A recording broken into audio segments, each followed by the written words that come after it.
Salve rapaz e Ferrer na área, saca só. Imagina entrar em um round 6 de futebol para se tornar o melhor atacante do mundo. Pois é rapaziada, parte 2 de Blue Lock. Vou estar resumindo o episódio 2 e 3 que saiu recentemente. Então caso não tenha assistido a primeira parte, vai estar aqui na descrição do vídeo juntamente com o nome do anime. Então sem delongas, já dá aquela cabeçada no like, se inscreve no canal para não perder os próximos vídeos e ficar com o resumo aí, fechou? Valeu! O episódio começa com a seleção japonesa sendo eliminada outra vez, e alguns conselheiros da União Japonesa de Futebol tendo uma reunião. Todos estão pilhados, pois o Japão nunca consegue passar das oitavas de finais de uma Copa do Mundo. E esse mestre dos calvos joga na cara da ruivinha aí que pra ele o que importa é money, money, money, money. Mas independente do dinheiro, se o Japão não tiver resultados, a responsabilidade vai cair em cima dela, já que ela tá segurando a bomba do Blue Lock, junto com o Esquisitão. E o nome do Esquisitão é Jinpachi Ego.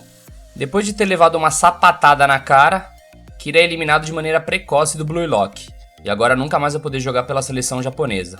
Obviamente que ele ficou revoltado, começou a falar um monte de groselha pro Esquisitão, dizendo que um pega-pega não define o talento de ninguém.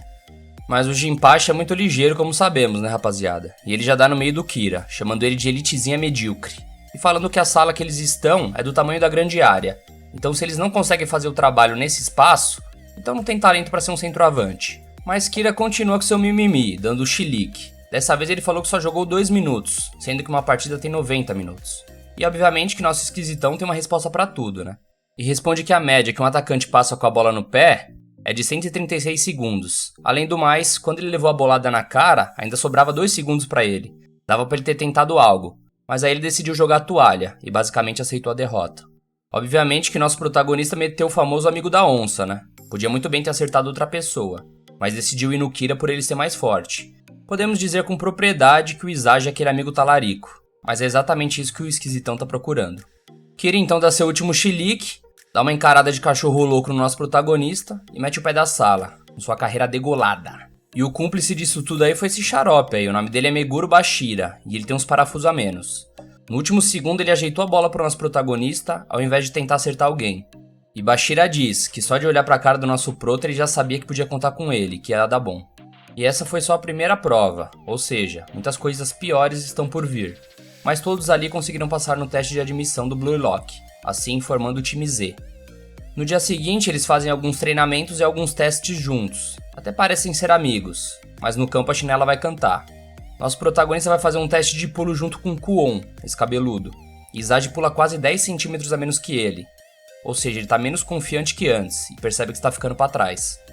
Na hora do almoço eles podem pegar arroz e sopa à vontade, mas acompanhamento é de acordo com seu rank. E como eles estão em um rank muito baixo, eles estão comendo só o resto do resto. Alguns até estão comendo um rango bacana, e quando você bobeia, alguém mete a mão, igual esse baixinho robô dele aí. Na hora de dormir, aquele dormitório estava parecendo um Carandiru, cheio de homem deitado no chão um em cima do outro. E Izagi percebeu que ele não podia perder tempo dormindo, sendo que ele estava entre os piores.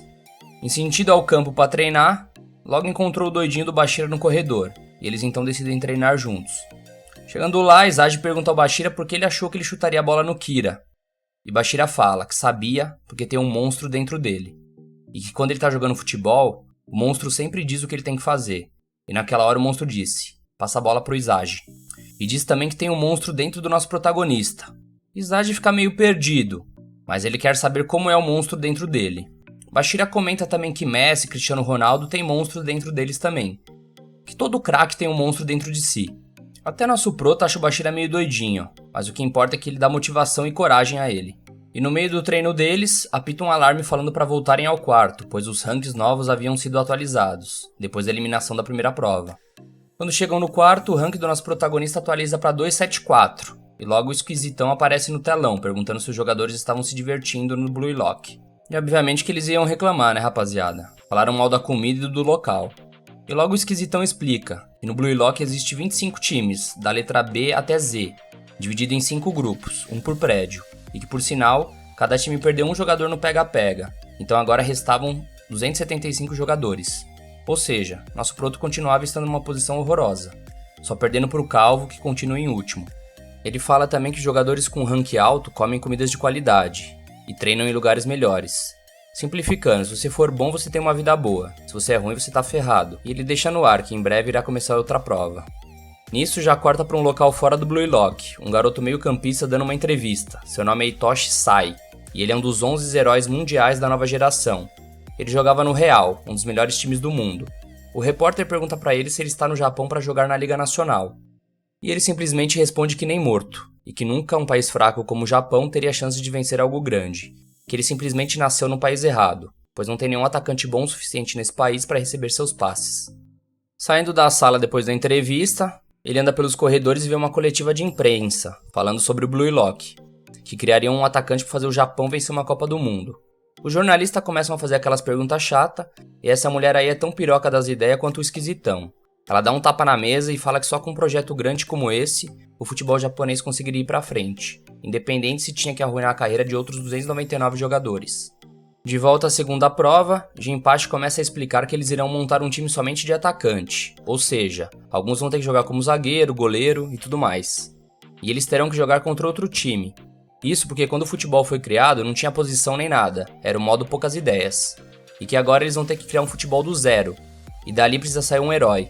E não tinha como o esquisitão não citar o menino Ney, né rapaziada, não tem como. Voltando para a coletiva de imprensa, as palavras da amiga do Jinpachi dão uma motivação ao Hitoshi. Ele até cancela o voo para ver o monstro que vai sair do Blue Lock, que até mesmo sai um futuro colega de equipe dele. A segunda prova está prestes a começar e o time vai decidir no Jokenpô quem irá jogar em qual posição. Nosso protagonista vence a disputa e decide ser o atacante. Serão 5 times por torre e somente os 2 melhores vão progredir. O restante vão de base no Blue Lock. Porém, os que fizerem mais gols dos times perdedores vão poder avançar para a próxima fase mesmo assim. Antes do jogo, todos reclamaram do posicionamento, afinal todos queriam ser atacantes, mas o importante é só vencer a partida, e eles passam de fase. No pré-jogo, na entrada de campo, já rola aquela encarada marota, e começando a partida, nosso protagonista já pega a bola e pensa: sou o penúltimo do ranking, não tenho nada a perder, e parte pra cima de 3 jogadores do time X. E quando ele para pra pensar o que fazer, Raishi, do seu próprio time, rouba a bola dele, e solta um: quem fizer mais gol passa, não é? Então ele basicamente não tá nem aí pra vitória, só quer fazer gol. Vendo isso, o dublê do Ichigo já rouba a bola dele também. Aí nisso já vemos que virou bizarrice, rapaziada. O time começou a brigar entre si, e enquanto eles brigavam, a bola sobrou pro camisa 10 do time X. Esse cara é brabo. O nome dele é Barou Shouei. Ele vai pra cima do nosso protagonista e simplesmente coloca Izage no bolso. Lambretinha nele. Nisso já brota mais 2 do time do nosso prota, e no bolso também, caneta nos 2. E obviamente que depois dessa jogada, é caixa, né? Abrindo o placar pro time dele. O jogo recomeça, geral de cabeça quente, Izage tenta tocar a bola, dessa vez o Calvo apareceu pra roubar. Com a mesma mentalidade de quem fizer mais gol passa, que ele não tocaria pra ninguém. E sem surpresas, ele é o último do ranking. Perdeu a bola, pra variar. E com isso que aconteceu, basicamente o time do nosso protagonista estava um caos. Brigavam entre si, mas o time adversário não tava nem aí pra nada. Continuava metendo caixa aqui, caixa ali. E virou basicamente um Brasil e Alemanha, pessoal. Virou passeio, 5-0. Saída no meio de campo novamente, Bashir e Izage tentam combinar de ir pra cima os 2 juntos, pra tentarem fazer pelo menos um gol. E eles combinam uma jogada. Bashir dá um belo passe ao nosso prota, que vai em direção ao gol. Mas aí aparece o brabo dos caras na frente dele, que já tá com um trash talk pra dar aquela intimada, com esse olhar penetrante, deixando o nosso protagonista em choque. E geral começa a pedir a bola pro prota. E ele tem a opção de passar a bola ou ir pra cima, mas ele tava sem tempo. Barou já tava indo pra cima dele. Ele decide tocar pro lado, cover do Ichigo pega a bola e dá a famosa chapada do Nenê de fora da área. E golaço, rapaz. É aquele gol de honra, o famoso de 0 eu não perco. Depois dessa peidada na farofa do nosso protagonista, Barão ainda soltou pro nosso prota, que lhe falta ódio. E ele não serve pra ser centroavante, já que ele é amarelo de frente ao gol. E termina o jogo, 5-1 seco. No vestiário geral começa a brigar e discutir, enquanto Izage só pensava nas palavras de Barou, colocando a confiança dele mais pra baixo ainda. O cabeludo Kuon dá um grito, fica revoltado e explica que eles estão ferrados, já que os 5 times jogam contra todos e eles já perderam a primeira. Ou seja, se eles perderem mais uma, basicamente o máximo que eles conseguem na combinação de resultados seria empatar com o segundo colocado. Então simplesmente eles não podem perder mais nenhum jogo. E caso eles não levem isso a sério, seria o fim pra todos. O time começa a refletir, pensar em ideias para os próximos jogos. Esse mano de cabelo vermelho solta até uma pérola, falando que o esquisitão falou de ganhar a Copa do Mundo e tudo mais. E citou Messi e Cristiano Ronaldo, só que nenhum dos dois ganharam uma Copa do Mundo. E que o lance de criar o futebol do zero poderia ter sido alguma dica também, para que eles mudem a forma de jogar. Além de que, ele ter colocado a regra de que mesmo perdendo, quem fizer mais gol passa, seria meio que para os times brigarem entre si. Ouvindo tudo e como de costume, Jinpachi aparece no telão para passar algumas informações. O time V tinha ganhado do time Y de 8-0. E que ouvindo o que eles falavam, eles estão no caminho certo, mas ainda não sabem o verdadeiro significado. E ele explica um pouco sobre o beisebol do Japão, que é um dos esportes que o Japão mais é reconhecido. Só que é totalmente diferente do futebol, onde tem contato físico e que não dá pra vencer cumprindo somente o seu dever. Por isso eles precisam de habilidades individuais. No futebol, o Japão são melhores no meio-campo e na zaga, posições que trabalham pelo time todo, diferente de um atacante, que é ele, Deus e o gol. Ou seja, fazer um gol é o mesmo que destruir a estrutura do outro time. Em poucas palavras, um atacante é um destruidor. Então eles têm que se virar para destruir o time adversário, que a vitória só vai existir quando eles chegarem além disso. E é com essas palavras do Jinpachi que termina o episódio, rapaziada. Esse Battle Royale de futebol tá uma loucura. E pra variar, vou ficando por aqui, né?